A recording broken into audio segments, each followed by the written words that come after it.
wabarakatuh. Teman-teman semuanya yang kepada Allah Subhanahu wa taala.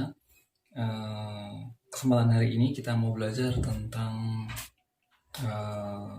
unsur-unsur drama ya.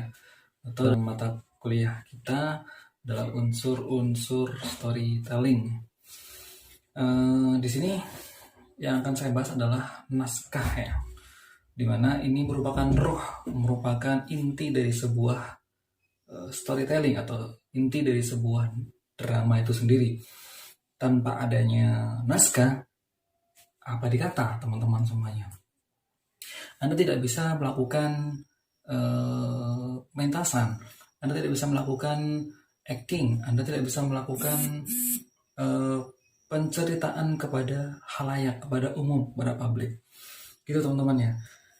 Jadi saya ulang sekali lagi bahwa naskah drama itu adalah bagian terpenting, bagian inti, dan tidak boleh Anda melewatkan unsur yang satu ini jika Anda mau melakukan drama atau melakukan storytelling. Itu teman-teman ya. Dan ini teman-teman, naskah drama ini harus lengkap, tidak boleh miss, dan tidak boleh ketika Anda sebagai seorang pemain, sebagai seorang lakon, Anda sebaiknya hindari berkaitan dengan improvisasi diri ya.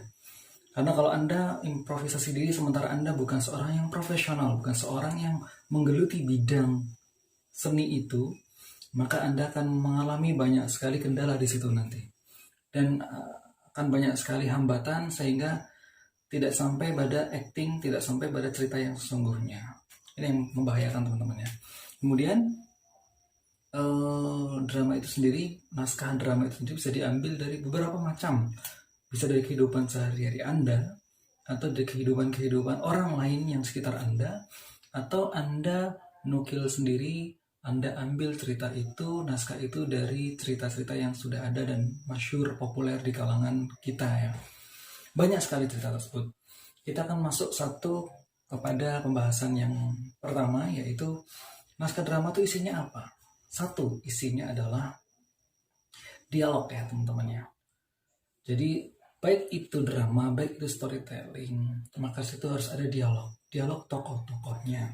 Kalau tokohnya satu, tidak mungkin ya, karena dalam sebuah cerita nggak mungkin kalau tokohnya satu, pasti minimal dua. Dan teman-teman harus pintar-pintar membuat dialog antara dua tokoh ini ya teman-teman ya.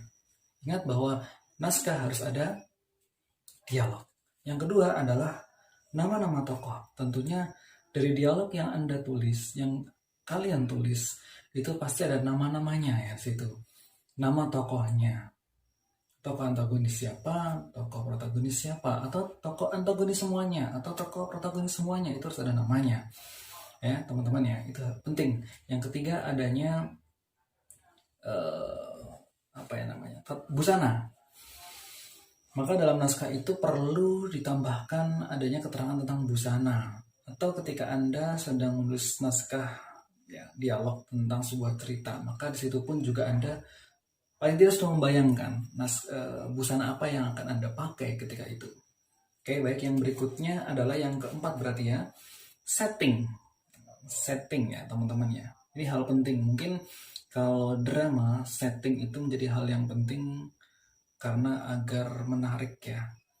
Tentunya menarik audiens, menarik visual, biar lebih seakan-akan ia merupakan gambaran dari realitanya itu.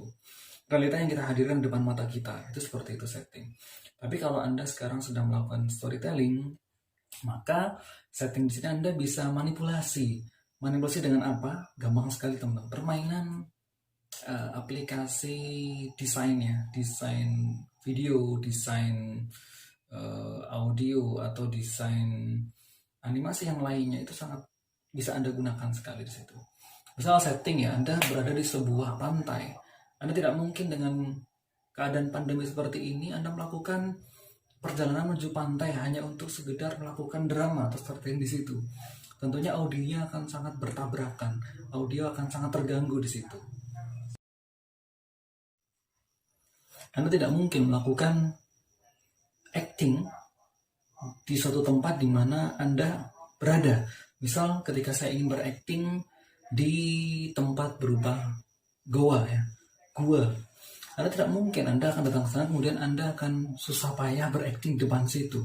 Anda cukup ambil saja gambar tentang gua ya, Anda plotkan di aplikasi Anda punya, mungkin di HP banyak ataupun di komputer juga banyak teman-teman ya aplikasi itu.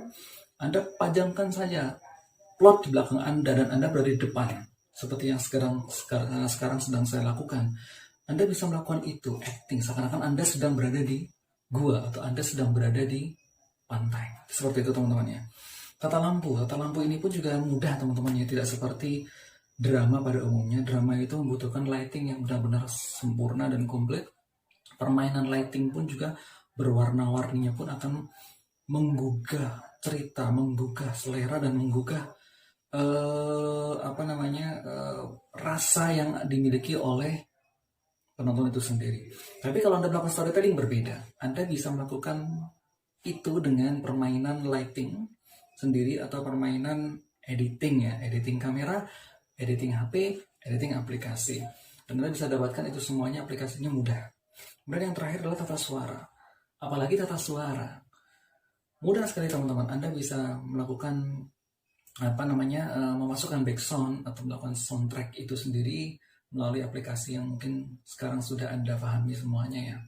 Anda bisa mendapatkan hal semacam ini pada contohnya YouTuber ya teman-teman ya, itu sangat mudah sekali, dimana Anda bisa mungkin mengambil contoh satu YouTuber yang mungkin dalam skill storytellingnya sangat bagus dan sangat bisa untuk dijadikan teladan. Tahap dalam menulis naskah itu bagaimana? Yang pertama harus observasi dulu. Kalau Anda mempunyai cerita yang sudah ada, yang sudah tersiapkan, yang udah ada dalam buku novel misalkan, Anda cukup mengambil novel itu, kemudian Anda coba untuk membacanya dulu ya. Anda coba baca dulu cerita itu dan mana bagian-bagian yang mungkin Anda ambil dan mana bagian-bagian yang mungkin tidak Anda ambil.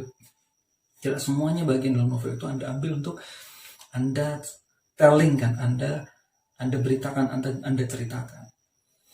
Adapun kalau misalkan cerita itu cerita yang reality ya, yang nyata, yang fakta, maka Anda perlu observasi, Anda mendalami bagaimana alur dari cerita itu. Dari cerita mungkin Anda akan menceritakan seorang kiai ya teman-teman ya, maka Anda harus pahami juga cerita dari kehidupan kiai itu. Observasi terlebih dahulu, mungkin nanti dialog-dialog apa yang perlu Anda tambahkan dalam storytelling Anda, itu juga hal yang perlu Anda kuasai di situ teman-teman ya. Yang pertama adalah apa? Observasi. Jangan buru-buru Anda membuat sebuah keputusan, saya mau menceritakan tentang, contoh misalkan novel Twilight misalkan ya, Anda akan menceritakan tentang Twilight, tapi Anda sendiri belum pernah membaca, Anda sendiri belum pernah menghayati ceritanya, tokohnya apa saja. Itu fatal sekali teman-teman. Yang berikutnya, selain melakukan pengamatan atau observasi ya, semua observasi bagian-bagiannya, cerita dari konfliknya, dari kesedihannya, dari peristiwa-peristiwanya, mungkin ada sesuatu sisi yang mungkin Anda tertarik untuk diangkat menjadi sebuah cerita, maka Anda perlu juga ya mengamati itu teman-teman ya. Tidak semuanya memang, cuma ada beberapa yang mungkin menjadi sebuah ciri khas yang mungkin bisa menjadi kekuatan Anda untuk menceritakannya di depan para khalayak. Oke, yang pertama berarti observasi dan pengamatan, atau observasi atau pengamatan. Yang kedua adalah apa? Yang kedua adalah penciptaan latar. Apa latar itu? Setting tempat teman-temannya. Di sini mungkin tempatnya yang tadi mungkin sudah saya contohkan adalah di pantai. Tapi apakah hanya tempat saja? Tidak. Ternyata ada dua bagian lain yang mungkin perlu ditambahkan. Yang kedua adalah waktu ya. Apakah pagi hari, apakah siang hari, apakah malam hari atau sore hari. Dan ketika Anda melakukan itu di drama, maka di sini yang bermain penting di sini adalah lightingnya teman-teman. Tapi kalau Anda bermain storytelling, Anda bisa melakukan itu dengan permainan editing kamera, editing aplikasi teman-teman ya. Kalau malam hari mungkin Anda bisa meredupkan, bisa menggunakan efek cahaya yang lain sebagainya teman-teman ya.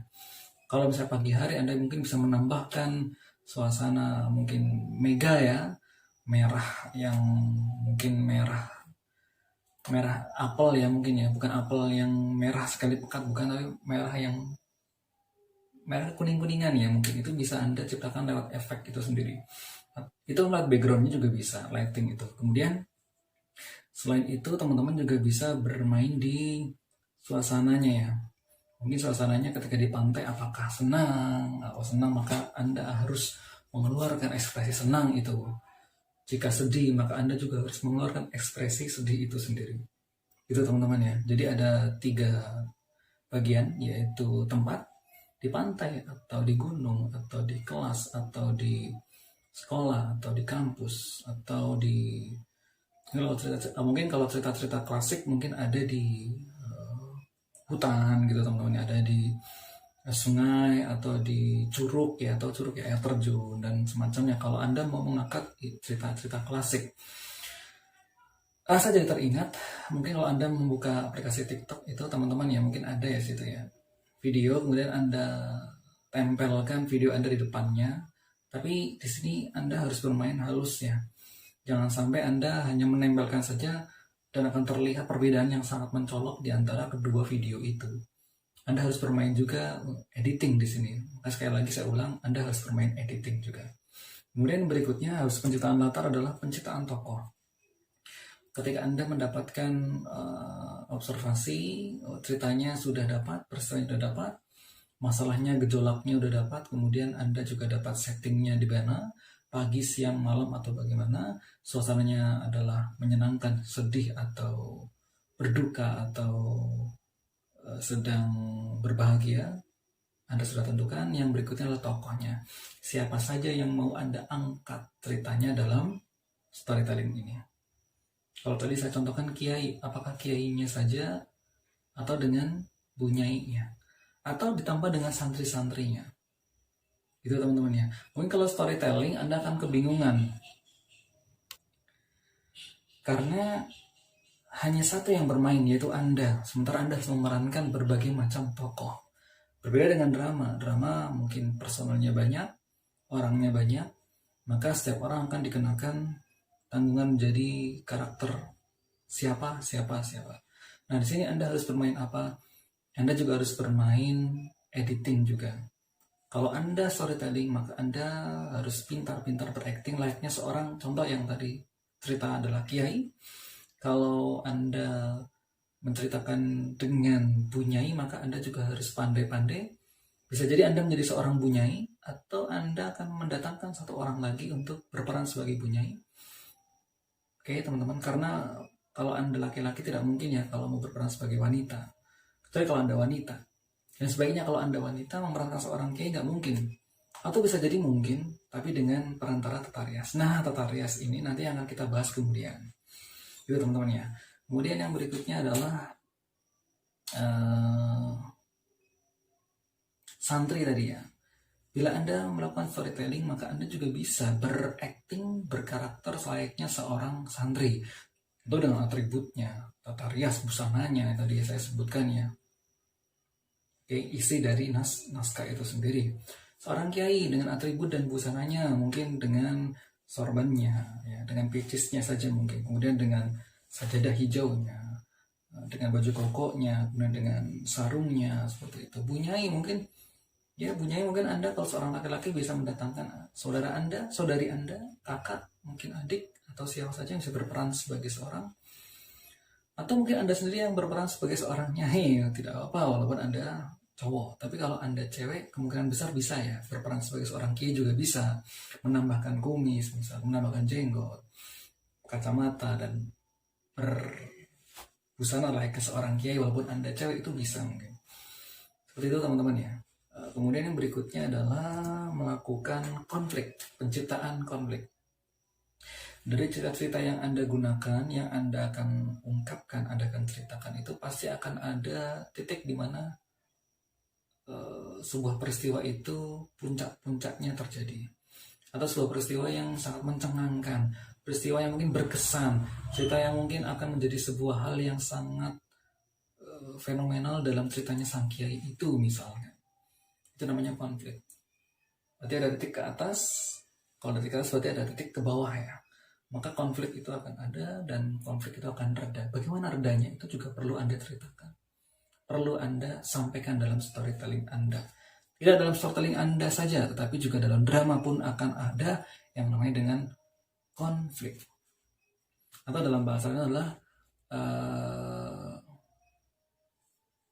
saya lupa ini namanya. Nanti ya, saya akan jelaskan kemudian. Baik, yang berikutnya adalah menulis naskah drama. Bila Anda mendapatkan, sudah mengobservasi, melakukan pengamatan, Anda juga melakukan penulisan naskah, mendapatkan tokohnya, konfliknya, ya teman-teman ya, kemudian latarnya juga Anda sudah mendapatkan semuanya, Anda bergegas untuk menulis naskah. Oke? Tentu naskah itu seperti layaknya buku ya, ada pendahuluan, kemudian ada konflik, kemudian ada konflik itu reda, kemudian ada penutup. Itu hal yang perlu Anda sampaikan nanti dalam storytelling gitu teman-teman ya. Ini kalau kita berpikir secara up to down itu artinya berpikir secara standar ya teman-teman ya, seperti itu. Tapi kalau misalnya Anda tidak mendapatkan cerita realita, tidak mendapatkan cerita yang sesungguhnya, Anda justru malah mendapatkan sebuah buku, maka Anda langsung saja buat saja di situ teman-teman ya. Anda buat saja langsung dialognya, Anda buat saja tokohnya pun sudah ada, namanya pun sudah ada, konfliknya sudah ada tertera dalam buku itu, dalam novel itu. Kemudian peristiwanya pun sama, konfliknya sudah sama, bagaimana konflik itu reda pun juga sama, sudah tertulis. Berarti yang dipikir Anda sekarang, tugas Anda hanya menuliskan naskah, menuliskan dialognya itu agar menjadi hidup. Dan hati-hati teman-teman, saya kembali kepada yang pertama tadi, isinya apa saja naskah? Di antaranya mungkin lighting ya, kemudian ada busana tata rias, itu teman-teman akan mendukung sekali. Maka di sini teman-teman, mumpung sekarang masih jauh waktunya, Anda bisa mempersiapkan itu dari sekarang. Begitu teman-teman, ini yang bisa saya sampaikan. Kita ketemu lagi pada video-video selanjutnya. Wabillahi taufiq wal hidayah. Assalamualaikum warahmatullahi wabarakatuh.